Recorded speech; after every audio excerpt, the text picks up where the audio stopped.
Cette semaine en direct du parc Astérix, parce qu'ici il existe une radio et pas n'importe quelle radio. Il s'agit de Menhir FM. Bertrand l'Aiguillonix, notre Roman de service, est allé enquêter pour vous.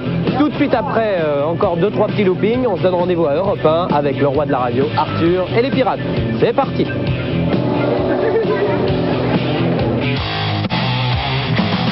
Alors que la bande FM noyait les ondes d'une même musique romaine, certainement un animateur radio pas comme les autres résistait lui toujours à l'envahisseur. Comme ses pieds, la radio du père Astérix n'est pas commune. Sur 97.2 FM vit en effet la seule radio en Europe à émettre dans un parc de loisirs. Étonnant, non? Oui, mais vous allez me dire pourquoi ne pas se contenter d'enregistrer un barde à la mode et de diffuser quelques cassettes qu'on écouterait en mangeant du sanglier et en admirant les jupes des falbalas emportées par la brise du Grand 8. C'était donc la question à poser au César du parc. Bon, nous avons une radio parce que la radio c'est la vie. Quand on a voulu créer une ambiance de bande dessinée, on a essayé de mettre des personnages, il y en a toujours, mais on a essayé de mettre des personnages pour animer. Et c'est très difficile d'avoir un Romain qui s'envole dans le ciel avec ses chaussures qui restent par terre. Donc on a décidé de sonoriser ça. Et Patrick Roger, le directeur artistique du parc, a dit et si on faisait une radio? Et puis on a regardé, puis on s'est dit on fait une radio, et on a fait une radio. Le but de la manœuvre de Menhir FM, pour résumer, c'est simple. C'est tout ce qui se passe aujourd'hui existait en 50 avant Jésus-Christ et on rapporte tout en 50 avant Jésus-Christ. C'est pas de la parodie, c'est de l'adaptation. Voilà, on est les voyageurs de l'espace, du temps. Un voyage sur les ondes de Menhir FM peut surprendre. La moitié de sa musique a été composée pour illustrer les caractères des 29 bandes dessinées dans lesquelles parfois le langage du célèbre frondeur gaulois faisait jadis bondir le célèbre Conseil supérieur romain de l'audiovisuel. On ne peut pas être vulgaire, grossier gratuitement, et on ne peut pas choquer pour le plaisir de choquer. Par contre, parce que c'est Astérix et que nous sommes un peu frondeurs, on peut effectivement dépasser certaines limites dans le ton un petit peu des grands shows de variété, pas de variété, mais des animateurs aujourd'hui de télévision. Ce qu'on ne peut pas faire, c'est avoir un ton très très agressif ou uniquement ciblé sur des jeunes, ou un ton uniquement ciblé sur une clientèle très cultivée qui ne tolère pas les écarts de langage. On doit être vivant dans la vie des familles qui nous entourent. On fait du programme interactif par plusieurs biais. On fait d'abord des jeux. Donc tout simplement, on pose une question, la première personne qui vient répondre donne sa réponse à l'antenne, on lui offre un cadeau. On fait aussi, quand on voit des gens qui passent sur le parc, qui ont une attitude assez sympathique, qui peut faire rire, on la décrit, donc du coup, eux se sentent concernés obligatoirement, donc ils viennent nous voir, on discute un peu. Les faire intervenir à l'antenne, après c'est un petit peu délicat pour certaines choses, parce qu'on ne peut pas obligatoirement bien les gérer et les couper dans tout ce qu'ils disent. On n'a pas une libre antenne comme les autres. Autre originalité de Menhir FM est qu'elle demande à ses 5 ou 6 animateurs d'avoir quelques talents d'acteurs pour animer un des spectacles du parc. Un show plus visuel que radiophonique, selon une tradition franco-gauloise qui date bien de 50 avant JC. Vous nous rejoignez 2 petites minutes, vous montez là, au sommet de l'arbre, vous vous jetez dans le vide sans élastique, ça fait marrer les mômes, on gagne 2 minutes. Très bien, voilà le premier. Le moustachu, suis-le. Le monsieur là qui ressemble à Laurent Boyer, venez là. Hein, qui? Monsieur, Laurent Boyer? C'est marrant, qu'est-ce qu'il fait plus vieux à la télé? Ne bougez plus, dans un instant, cet homme va retomber en enfance. Ah oui, on fait la personnalité. Très bien. Mademoiselle, venez nous rejoindre, madame. Venez là, madame. Ouais, oui, vous. Très bien, mesdames, messieurs, voici les comédiens. Vous serez Jules César, l'empereur de Rome, vous avez de la chance. Et voici votre armée. Voilà, très bien, monte-il bien. Voilà. Donc il fait 40 degrés. Alors, toi, Jules. Et qui encore? Vous savez qui me fait penser là? Non. On dirait Henri Lecomte qui essaye de rattraper le bal. Ah oui, c'est vrai, il y a un petit côté Henri Lecomte. Alors, toi, t'es dans ton palais, à Rome, qui fait comment? Écoute-moi bien. C'est comme moi. Attends, il y a un peu de texte. Temporare fidelis questus romanus gachavit, j'ai perdu ma clé de 12. Ne serait-ce pas qu'il faut Pocus qui me l'aurait prise? Vas-y. Je serais pas C'est bon, laisse tomber. Il existe à quelques pas de Lutèce un lieu étrange et bizarre. Implanté dans un grand champ de betteraves, des attractions avant, des spectacles après, et cette année, une animation de chant permanente, des Romains se donnant des baffes entre eux. César Parc Lutèce, rien que d'y penser, on n'a pas envie d'y aller. Attention, si vous habitez la région lutétienne, demi-tarif jusqu'à la pleine lune et vice-versa. À quelques pas du village d'Abra-Raccourcix, de Plailly dans l'Oise, et donc à côté de Lutèce, c'est Marne-la-Vallée, où, ici, ce sont les souris qui font les gauloiseries. Mais pas de radio à Disneyland Paris pour répondre à l'impertinence d'Astérix. Il y a bien eu quelques projets, mais on les a mis de côté. Disney préfère attirer les radios qui arrivent par train entier pour rencontrer la souris. Il y a un projet où on n'a pas abandonné, pourquoi pas. Mais dans ce cas-là, ce serait une radio-service, une radio d'information pour que les automobilistes, pour les gens qui viennent, pour les gens qui habitent dans un rayon de 30 km autour, soient au courant en permanence de nos spectacles, de nos horaires, de comment s'y rendre, etc. Mais comment on constate finalement que l'ensemble des radios françaises, européennes veulent faire des directs d'ici, font des opérations antennes, etc. Pourquoi être exclusif? Et on essaye de faire des thématiques, de faire des opérations différentes suivant le type et le genre de la radio. Un format comme Europe 1, c'est différent de Skyrock, c'est différent de Énergie ou de RTL, et on joue avec ça et ça fonctionne bien. Pour écouter une radio, on se met dans sa voiture, on s'assied, on met la radio et on écoute. Ou chez soi, on met la radio et on écoute. Au Parc Astérix, c'est pas ça. Les gens sont là, et alors qu'ils sont là, ils entendent la radio. Donc la démarche est un petit peu différente. Menhir FM, une radio qui se voit donc et qui s'entend plus qu'on ne l'écoute. Mais elle est là, c'est vrai, pour agrémenter les visiteurs de ces jingles et fausses pubs renouvelés en moyenne toutes les 6 semaines. La radio dans un parc de loisirs, encore une idée gauloise, partout à Tis. Tiens, c'est encore Laurent Boyer. Allez les enfants, applaudissez, sinon il ne va pas partir. Vous voyez les parents aussi, vous pouvez. Eh bien, comme promis, chose promise, chose due. Ça y est, on a réussi à l'avoir, mais comme tout bon roi qui se respecte, il était très très occupé. Le roi de la radio est aujourd'hui dans Radio Mag, Arthur, sur Europe 1 tous les après-midi. Bonjour. De 16h à 18h depuis 2 ans et demi. C'est beaucoup déjà, ouais. Bientôt 3 ans. C'est beaucoup trop, ça. Ouais, d'ailleurs, c'est ce que disent les directeurs de la station, c'est beaucoup trop. Vous entendez là ce qu'il fait là? Parce que la chanson, c'est un tube dans le monde entier. Scatman. Et j'ai appris que Scatman, c'est l'homme qui scatte. Et qu'est-ce que ça veut dire scatter? C'est faire. Qui est le premier à scatter? Jarreau. Non mais Jarreau. Le premier connu à scatter. Mais vous n'avez pas vécu en Afrique. À part ceux qui t'écoutent tous les jours sur Europe 1 et à qui tu racontes ta vie, ton passé, ton présent, ton futur, il y a des gens qui encore ne savent pas d'où tu viens. Comment est-ce que tu es rentré dans ce monde merveilleux de la radio? Rapidement, parce que très rapidement. J'ai été champion de tennis dans une ville qui s'appelait Massy-Palaiseau. Ouais. Je jouais très bien au tennis et donc ils ont monté une radio locale à l'époque, dite Radio Libre, et j'ai présenté une émission qui s'appelait Tonus, une émission sur le sport. On a tous démarré comme des cons. Vraiment. Et je cherche d'ailleurs la cassette parce que pour la faire écouter à mes enfants, parce que personne ne me croira. Et donc Tonus était une émission où je donnais les résultats sportifs de la ville. On émettait sur 1 km². Et on brouillait tout l'immeuble, ce qui fait qu'au premier étage, dans les séchoirs, dans les téléviseurs, dans le grille-pain, tout le monde captait Radio Massy-Pal. Sylviane, tu as 38 ans. Tu as 38 ans. Oui. T'habites à Limay. Oui. Tu es animatrice. Oui.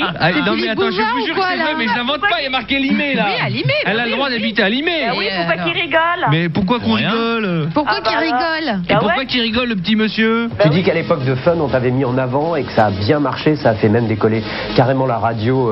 Je m'étais mis en avant. C'est-à-dire, je m'étais battu parce que l'animateur le plus con, c'est une idée de moi, quoi. Et aujourd'hui, la direction de Fun Radio dit que c'est grâce à elle que j'existe aujourd'hui, mais qui a aidé le plus l'autre, on s'en fout. L'essentiel, c'est qu'aujourd'hui, il y a des animateurs qui se vendent en tant qu'animateurs. On a quitté l'époque du DJ. L'autre fois, j'étais avec Michel, tranquillement sur la plage, les mecs de Greenpeace la prennent, ils la jettent à l'eau. Putain, je dis non, laissez-la tranquille, Michel. Laissez-moi tranquille sur ma plage. Tu sais, Michel, c'est comme ça que je t'aime. Mais oui. Et mon rêve, ce serait de m'allonger sur toi. Définition d'Arthur en quelques mots, Michel, s'il vous plaît. Je m'en fous complètement. Moi, je suis à la Comédie de Paris tous les soirs, à 21h, avec une pièce qui s'appelle Bonne année toi-même, mise en scène de Francis Perrin. Voilà, à part ça, Arthur, je l'adore. Alors ça suffit, il faut bien se tenir, pardonnez-nous, à vous qui venez de prendre l'antenne. Je le crois vous pas. êtes sur Europe 1 en compagnie d'Arthur et Michel et Jade et plus pour longtemps Rémi d'ailleurs. Il est 17-17. Nous laissons place à nos merveilleux annonceurs. Que vous êtes? Princesse Jade, définition d'Arthur en quelques mots. Quelques mots?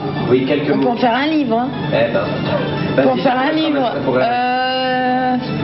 C'est le roi, mon ex. Je plaisante, oh là là, je peux plaisanter. C'est le patron, c'est lui qui paye, c'est un mec bien.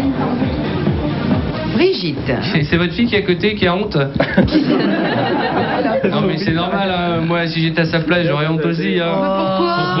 On peut pas rire, oh là là. On peut pas rire de quoi? Elle est jolie la dame. Brigitte, on déconne, mais c'est vrai que la petite a honte, hein. C'est pas que ce soit ta maman à l'instant précis. Quand on est venu sur Europe 1, on a dit on va créer une équipe de déconneurs. Pourquoi les pirates? Parce que quand on a écrit l'émission, on était en Corse au bord de la mer.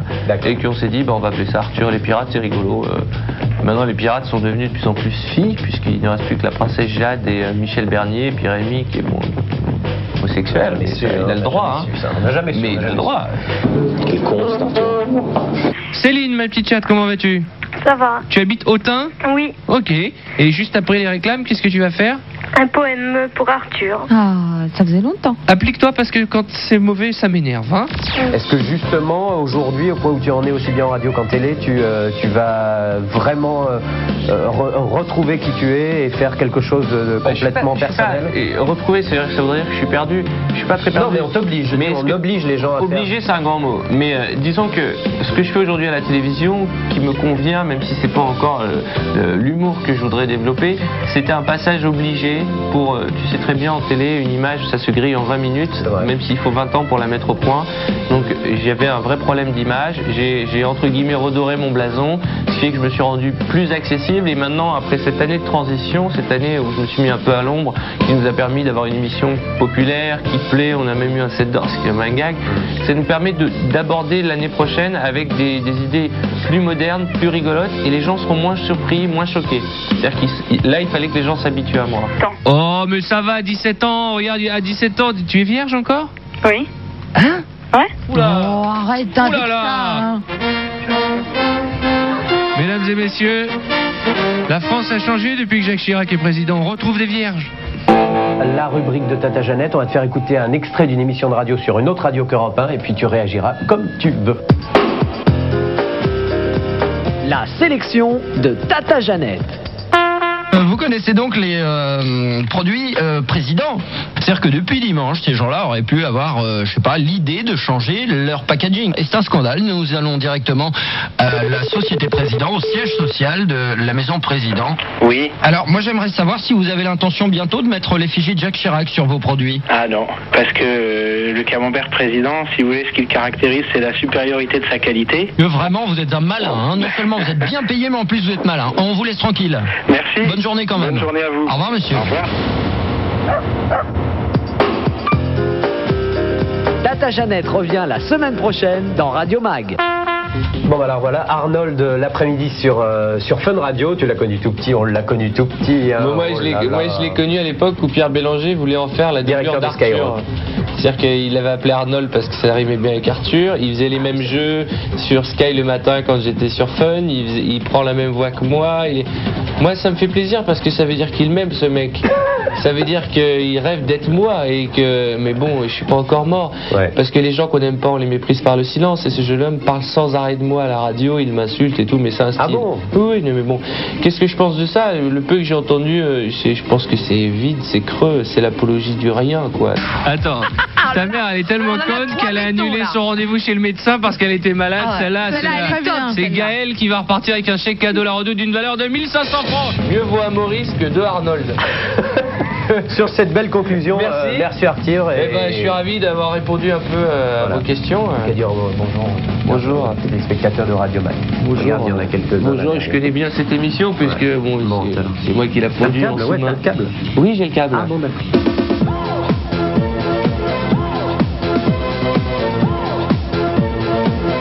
Voici venu le moment des infos de Radio Mag. Tabata Cash est revenue à l'antenne de Skyrock. Elle avait en effet été suspendue après une altercation qu'il avait opposée à un assistant de la station. L'impétueuse animatrice avait en effet frappé et menacé de son revolver le standardiste de son émission après une dispute. Pas cash, Tabata a accepté de revenir à l'antenne en promettant par écrit à la direction de Skyrock qu'elle mettrait désormais de côté son arme. Enfin, de toute façon, il lui reste quand même ses points. Le métier d'animateur de radio vient d'être enfin reconnu par le ministère de la Culture et de la Francophonie qui, depuis la parution du journal officiel du 4 mai dernier, homologue la formation d'animateur technico-réalisateur de radio proposée par le Studio École de France, une école de radio privée située à Boulogne-Billancourt. Le réseau FM indépendant Vibration est en train de racheter Radio Média France, la station 100% chansons françaises de Châteauneuf-sur-Loire, qui déclare que le nom et la programmation de la radio ne changeront pas en dépit de ce rachat. Sud Radio vient de racheter WinFM à Angoulême, qui désormais pourra être entendu au nord de l'Aquitaine et augmentera son potentiel d'auditeurs d'environ 400 000 personnes. WinFM gardera son nom, mais diffusera les programmes de Sud Radio de 7h à midi et demi et après 16h. Avec le rachat de WinFM, Sud Radio possède désormais 42 fréquences. Radio Collina, en voilà une radio bien différente. Radio Collina, émettait il y a encore un mois en Italie, jusqu'au jour où, par ordre du parquet anti-mafia, les micros de cette station se sont tus. Pourquoi ? Eh bien tout simplement parce que Radio Collina était une radio gérée directement par la mafia. On pouvait y entendre des messages codés pour les hommes d'honneur en cavale et leurs familles, ainsi que des messages cryptés aux parrains mafieux. Chaque semaine sur le 3615 MCM, retrouvez toutes les infos de Radio Mag. MCM, la télé qui aime la radio. Radio Mag, le magazine de la radio à la télé. Vous aimez ça et vous en redemandez, eh bien vous en aurez. Mais la semaine prochaine, prochain rendez-vous avec Radio Mag, le magazine de la radio à la télé sur MCM. Notre prochain invité, un monument dans le monde de la radio, José Arthur, le Pop Club sur France Inter. Alors, à la semaine prochaine. Salut.